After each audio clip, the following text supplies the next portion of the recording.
Hi everyone. আজকে হচ্ছে week of, মানে শনিবার দিন আমার উইক অফ ছিল। তো আমি আর আমার হাজব্যান্ড ডিসাইড করি একটু বেরোবো। বেরোনোর সময় আমরা জানি না তখনও কোথায় যাব আর কি। তারপর ঘুরতে ঘুরতে যাই হোক আমরা অশোকনগর যাই। ফার্স্টে অশোকনগরে বসন্ত উৎসব হচ্ছে, মানে স্টার্ট হয়ে গেছে আর কি।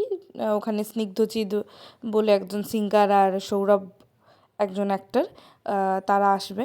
তো আমরা ফার্স্টে চা খেয়ে নিই, আমরা প্রোগ্রামে যাইনি। মানে প্রোগ্রাম তখনও যাওয়ার উপায় ছিল কিন্তু আমরা যাইনি, যা হোক চা খেয়ে।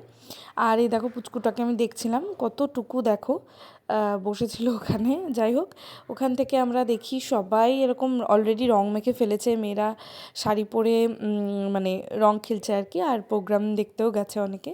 যাই হোক, এগুলো দেখে আমরা তখনও ডিসাইড করতে পারছিলাম না। তো আমরা ঘুরতে ঘুরতে চলে যাই আমডাঙ্গা মন্দিরে।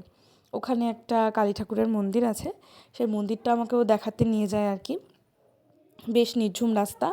যাই হোক, সব মিলিয়ে ভালোই এক্সপিরিয়েন্স। আমরা এরকম আমডাঙ্গা মন্দিরে ঢুকে ঠাকুর প্রণাম করি এবং তারপরে ঠাকুরের আশীর্বাদ নিয়ে আমরা বেরিয়ে আসি।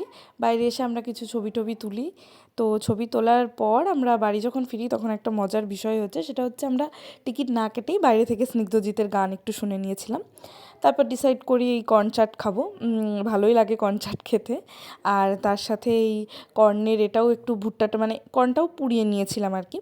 তারপর আমরা একটু মোড়ে যাই, পিৎজার জন্য কিছু জিনিস কিনি। তো এই সেকেন্ড পার্টটা মানে পিৎজা দেখার জন্য কিন্তু ওয়েট করতে হবে।